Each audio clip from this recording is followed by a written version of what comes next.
దేవునికి స్తోత్రము. అనుదిన దేవుని వాక్య ధ్యానమునకై ఈరోజు 2024 సంవత్సరము డిసెంబర్ నెల 14వ తారీఖు. ఈరోజు ధ్యాన వాక్యము అపొస్తలుడైన పౌలు గారు కొరింథీయుల సంఘమునకు వ్రాసిన మొదటి పత్రికలోని 15వ అధ్యాయము 34వ వచనాన్ని మనం ధ్యానించుకుందాము. ప్రియ దేవుని బిడ్డలారా, నేటి ధ్యాన వాక్యమును కొరింథీయులకు రాసిన పత్రిక మొదటి పత్రిక 15వ అధ్యాయం 34వ వచనాన్ని పరిశుద్ధ గ్రంథము నుండి మనం ఒకసారి చదువుకుందాము. నీతి ప్రవర్తన గలవారై మేల్కొని పాపము చేయకుడి, దేవుని గూర్చిన జ్ఞానము కొందరికి లేదు, మీకు సిగ్గు కలుగుటకై ఇట్లు చెప్పుచున్నాను. ప్రియ దేవుని బిడ్డలారా, నేటి ధ్యాన వాక్యము నీతి ప్రవర్తన గలవారై పౌలు గారు రాస్తున్నారు. కొరింథీయ సంఘానికి రాస్తున్నాడు. ఏమని? నీతి ప్రవర్తన గలవారై మేల్కొని పాపము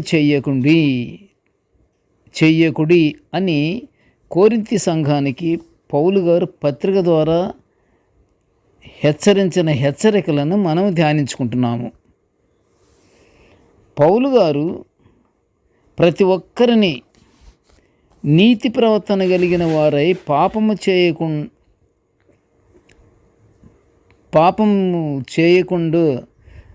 చేయకండని హితబోధ చేస్తున్నాడు. ఇదే పత్రికలో, అంటే పౌలు గారు రాసిన కొరింథీయులకు మొదటి పత్రికలోని 14వ అధ్యాయం 24వ వచనంలో ఏమంటున్నాడంటే, అందరూ ప్రవచించినచో అవిశ్వాసులు, ఉపదేశము పొందని వారైనను ప్రవచనములు వినిన వెంటనే పాపినని గ్రహించేలా చేయబడి వారు తమ పాపాలను ఒప్పుకునేలా వారు చైతన్యవంతులవుతారని పరిశుద్ధ గ్రంథం సెలవిస్తుంది. నీతి ప్రవర్తన అంటే దేవుని నమ్మడమే నీతి.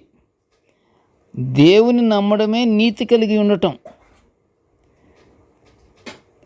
నీతి ప్రవర్తన అనేది దేవుని యందు హృదయపూర్తిగా విశ్వాసం కలిగి ఉండాలి. అది నీతి ప్రవర్తన. నీతి కలిగి ఉన్నవారు మాటలలో యథార్థత, చూపులలో యథార్థత, తలంపులలో యథార్థత, క్రియలలో యథార్థత కలిగి ఉంటారు. ఎవరు? నీతి కలిగిన వారు, అంటే నీతి ప్రవర్తన కలిగిన వారు. అంత యథార్థత కలిగి ఉంటారు. మీరు అబద్ధమాడుట మాని ప్రతివాడును తన పొరుగువానితో సత్యమే మాట్లాడవలనని పౌలు గారు ఎఫెసీయుల సంఘానికి వ్రాసిన పత్రిక 4వ అధ్యాయం 25లో మనము చూడగలము. యథార్థమైన ప్రవర్తన కలిగి నీతిని అనుసరిస్తూ హృదయపూర్వకంగా నిజం మాట్లాడేవారు నిత్యము దేవునితో సహవాసం కలిగి దేవుని గూర్చిన జ్ఞానము కలిగి ఉంటారు. ఈ నేటి ధ్యాన వాక్యములోనే కొందరికి దేవుని గూర్చిన జ్ఞానము లేదని కూడా హెచ్చరిస్తున్నాడు కదా. అలాగే ఎఫెసీ సంఘానికి కూడా అదే హెచ్చరిక. ఎందుకంటే దేవునితో సహవాసం కలిగి దేవుని గూర్చిన జ్ఞానము కలిగి ఉంటారు. ఎప్పుడు? నిజం మాట్లాడేవారు, నిత్యము దేవునితో సహవాసము కలిగి ఉన్నవారు, వారు దేవుని గూర్చిన జ్ఞానము తప్పకుండా కలిగి ఉంటారు. మానవులముగా మన చేతిలో ఏమీ ఉండదు, కానీ ఇర్మియా ప్రవక్త పలికిన ప్రవచనము 10వ అధ్యాయం 23లో ఏమనుందంటే, ఇర్మియా ప్రవక్త పలికిన ప్రవచనము, తమ మార్గము నేర్పరచుట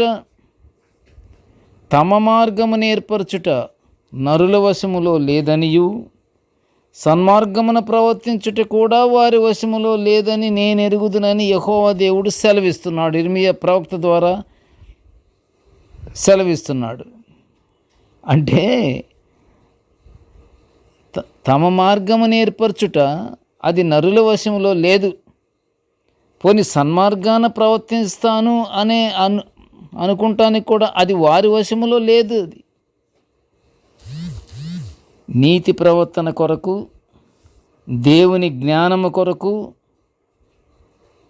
మనము దేవునికి ప్రాధేయపడాలి, దేవుని అడగాలి. మనము నీతి ప్రవర్తన కలిగి జీవించుటకు దేవుణ్ణి అభ్యర్థించాలి, ప్రార్థన చెయ్యాలి. కీర్తనకారుడు కూడా తన కీర్తనల గ్రంథంలో 27వ అధ్యాయము 11లో 27వ సంకీర్తన 11వ వచనంలో వర్ణించినట్లు, దేవా నీ మార్గమును నాకు బోధించుమని, సరళమైన మార్గమును నన్ను నడిపించమని దేవునికి ప్రార్థన చేసి నీతి ప్రవర్తనను, దేవుని గూర్చిన జ్ఞానమును పొందుకుని నీతి ప్రవర్తన కలిగి ఉండటానికి మనము దేవుని ప్రార్థన చేయాలి. ఎందుకంటే ఇర్మియా ప్రవక్త చెప్పినట్టు అది మన వశంలో లేదు. మనం ఎంత జాగ్రత్తగా ఉండాలనుకున్నా, సరళమైన మార్గంలో మనం నడవాలనుకున్నా అది మన వశంలో లేదు. అది దేవుడే మనకు అనుగ్రహించాలి.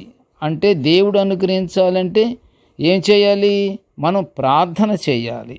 అంటే ప్రార్థన చేయుటకు మనము సిద్ధపడి ఉండాలి. నిత్యము ప్రార్థన చేస్తే తప్పకుండా కీర్తనకారుడు 27 సంకీర్తన 11లో వర్ణించినట్లు నీ మార్గము నాకు బోధించుము అని కీర్తనకారుడు ప్రార్థన చేస్తున్నాడు. ఆ ప్రకారంగానే ప్రియ దేవుని బిడ్డలారా, మనము అలా ప్రార్థన మనం చేసుకుంటూ నీతి ప్రవర్తనను, దేవుని గూర్చిన జ్ఞానమును పొందుకొని మనము దేవుని నుండి మనం పరలోక ఆశీర్వాదాలు పొందుకుందాము.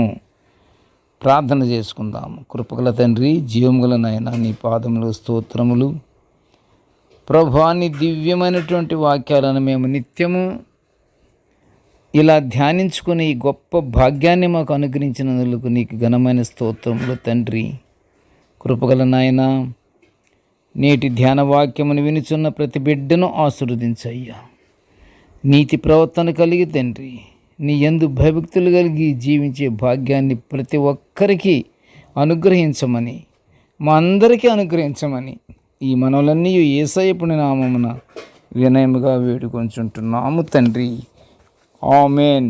దేవుడు మనల్నందరినీ బహుగా దీవించుగాక. ఆమెన్.